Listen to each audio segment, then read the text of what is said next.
Okay, so I've got this scenario with three different types of animals. One of them is a carnivore, one of them is a herbivore, and one of them is an omnivore. Carnivores only eat meat, herbivores only eat plants, omnivores can eat both.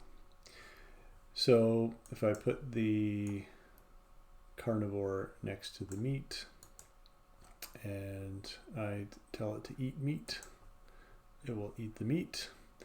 If I put the herbivore next to the plant, I can eat the plant. The omnivore can eat the plant. The omnivore can also eat the meat, and it does this by borrowing or reusing a method from the carnivore class. And you can kind of see that in this diagram here. So we have actors, and animals are actors. Carnivores are animals. And we have omnivores, which are carnivores. So inside the code for omnivore, we see that omnivore extends carnivore.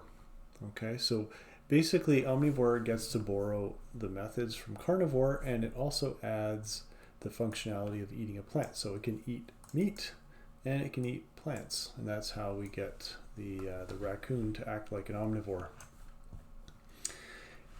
The herbivore class just extends from the animal class, and it simply eats plants. It cannot eat meat.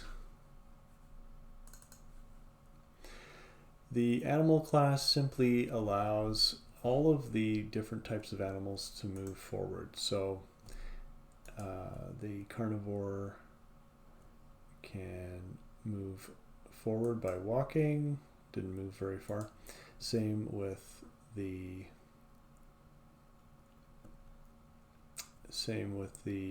omnivore, it can move forward, and the herbivore can move forward as well. And that's because they all ultimately inherit from the animal class.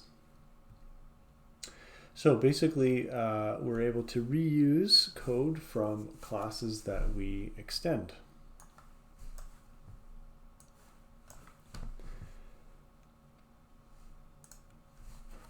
So we say that a subclass is a specialization of its superclass. Sometimes we call it a child class and a parent class. A subclass inherits methods and fields from its superclass. A superclass modifies or extends the superclass. Superclasses are sometimes referred to as parent classes, and subclasses are sometimes referred to as child classes.